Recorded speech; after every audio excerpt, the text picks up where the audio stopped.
Donald Trump is going to war, not with Canada or Venezuela, I guess yet, but no, with his own party. Donald Trump has decided that as his presidency falls apart, the best enemy that he can pick is Republicans in Indiana, Marjorie Taylor Greene, and now Mike Johnson of all people. And it is beautiful to watch because Donald Trump is posting away, melting down, and imploding his own party. We're going to get into it all, but before we do, if I could quickly ask you to leave a like on this video, and if you haven't already and you enjoy our channel, to hit that subscribe button because it goes a long way in supporting our work. Now, before we get into Donald Trump's post melting down, attacking Republicans, Mike Johnson turning on him of all people, we got to start with the main reason why, and it is the polling coming out ahead of the midterms. I think it's pretty clear, at least from a political angle, that Democrats won the shutdown. Why do I say that? Well, first, let's take a look at Donald Trump's net approval rating. It's way down from where it was pre-shutdown, right? Pre-shutdown, his net approval rating was at minus 10 points. Now it's at minus 15 points, the lowest his net approval rating has been during his entire second term in office. So the shutdown, it might have initially been helping Donald Trump out a little bit, or at least his ratings weren't falling, but now his ratings have sunk to a term too low. What about Democrats? Is there a way to measure how they may have fared? Yeah, okay. So, a lot of times we look at, okay, what's congressional Democrats' approval rating? I think that's the wrong way to look at it because what Democrats want is they want to get back into power. And the way they're going to get back into power is by winning the 2026 midterm elections. Unless, of course, there are so many House Republicans who resign over the course of the next year, although that's not likely to happen. But take a look at the generic congressional ballot. Pre-shutdown, they were ahead by 3 points. Where are they now? They're ahead by 5 points. Their lead has widened. It is extended.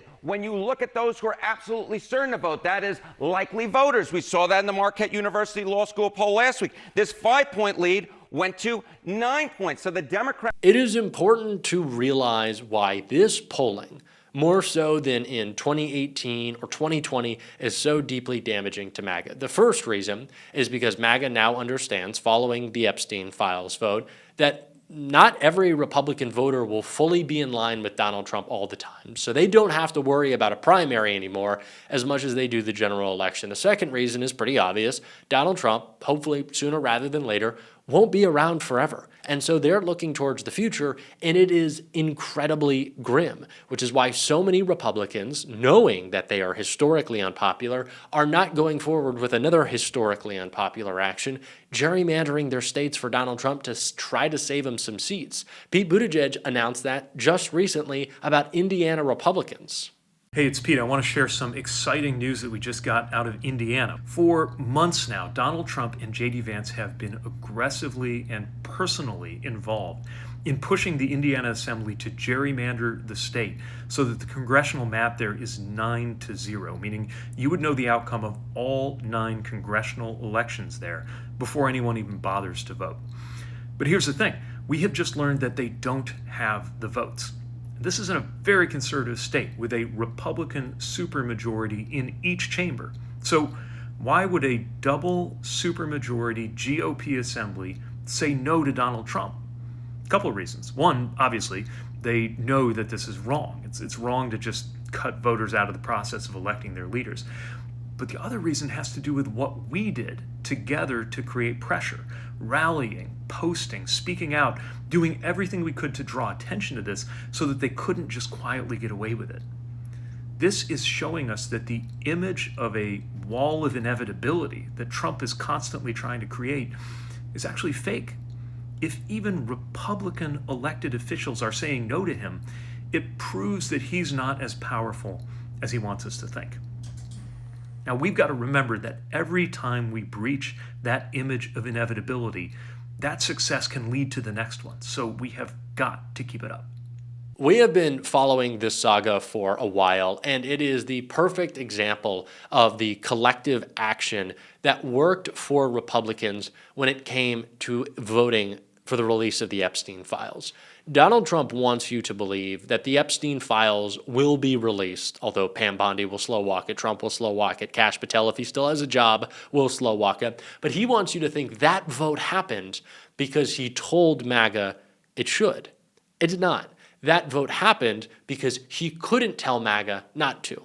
He would have lost. It's why he didn't endorse governors in this past election cycle, because they were just going to lose, and Donald Trump hates the stink of losing, which is all over him right now. And so Indiana Republicans are saying, you don't have the votes, but right now they are being called back in for one last-ditch effort to try to save Donald Trump ahead of the midterms. Mike Johnson's biggest fear right now. And Donald Trump, ahead of that, is freaking out on Truth Social and attacking his own party. And it tells us why Mike Johnson, as we'll see, is abandoning him. In a lengthy Truth Social post that we're not going to read all of because it's mostly gibberish, Trump wrote, "It looks like the Indiana Senate Republicans will be coming back in 2 weeks to take up redistricting, a very important initiative to balance out the Democrats' endless sue to blue and census rigging." Trump was president during the last census, by the way, strategy that has stolen seats from Republicans and given them to Democrats who would not have had them if they played fairly. Radical left Democrats have rigged the game for too long. Trump talks about how Democrats had control of the House for 40 years. He rambles off of the fake accomplishments that he has. And then he says, "I am glad to hear that Indiana House Republicans is stepping up to do the right thing, and I hope the Senate finds the votes. If they do, I will make sure that all of those people supporting me win their primaries and go on to greatness. But if they don't, I will partner with the incredibly powerful MAGA grassroots Republicans to elect strong Republicans who are ready to do what is needed to protect our country and make America great again." So Donald Trump is threatening primaries. He is threatening primaries of the Republicans in the Indiana State Senate who have already come out and said, we are not voting for gerrymandering. Why? Because they know it is incredibly unpopular. And what are they thinking about right now? Not what Donald Trump is going to post about them, because he already has. Those Senate Republicans that Donald Trump has attacked and said he's going to primary, they already know that the posts have come and the posts have now gone. It is very important to recognize that Donald Trump is no longer singling out those individuals. Why? Because he knows by doing so, he will be giving away his pressure campaign that has failed. Donald Trump understands that if he makes a post about those Republicans, specifically by name, and then they continue to vote against his interest, it will show how weak Donald Trump is, and that is exactly what he is. He is weak, he is pathetic, and in this time, not just gerrymandering is his last-ditch effort, Donald Trump has also announced a new plan that's going to save him. It is, of course, 2 weeks away, though, and it's health care. But what does Mike Johnson have to say about it? Well, something Donald Trump didn't expect. Mike Johnson had to secretly warn Trump his big plan would blow up in his face. The West Wing has postponed Donald Trump's plan to extend Obamacare subsidies after Speaker Mike Johnson privately warned House Republicans would revolt.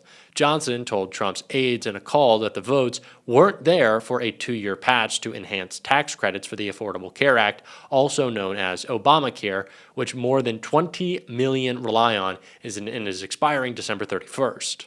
His red light came just as the president was weighing a draft with income caps and fraud control planks, according to the Journal. The paper reported that only a sliver of House Republicans would entertain any extensions, with abortion coverage rules in some marketplace plans a red line for many. As backlash built, the White House quietly put the brakes on postponing the rollout amid Republican pushback in Congress, even after Treasury Secretary Scott Bessent hinted on television that an unveiling could come Monday. Press Secretary Carolyn Leavitt told reporters a plan was still being worked on and that no formal rollout had been set.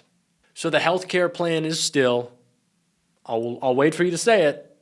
Yes, it is 2 weeks away.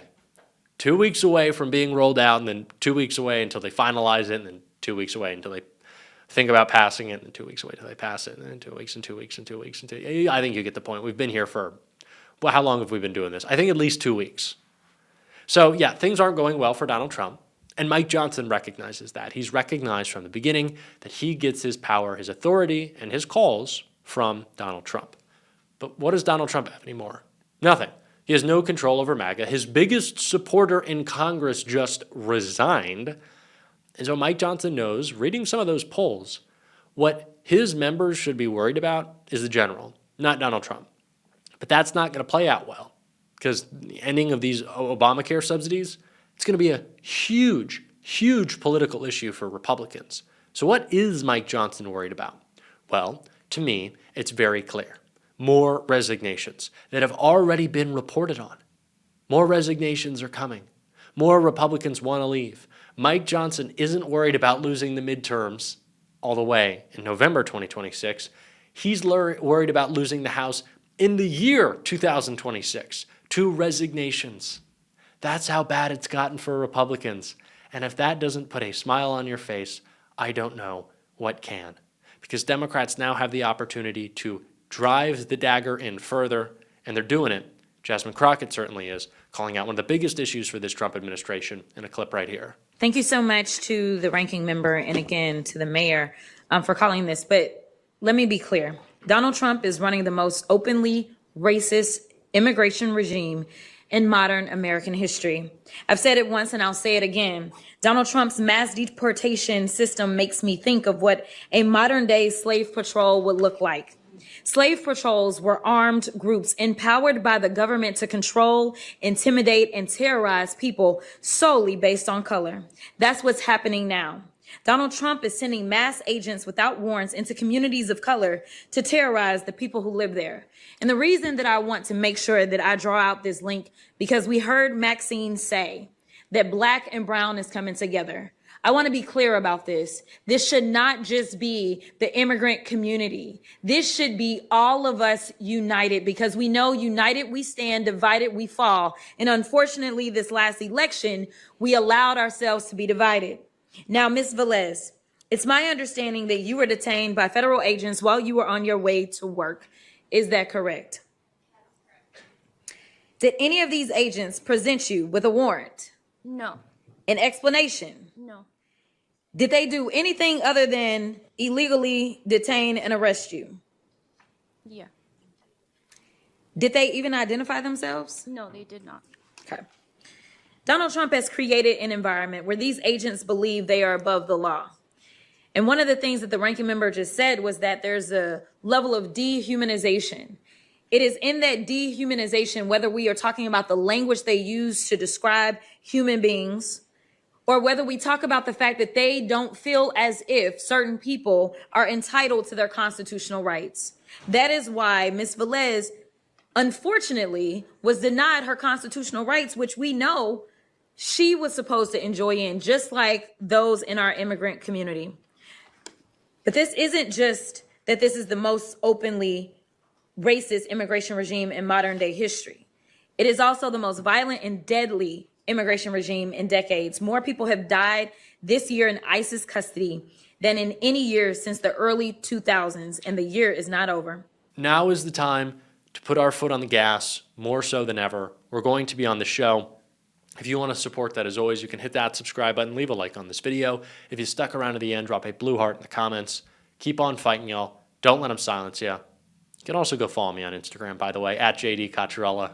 And until next time, I'll see you soon.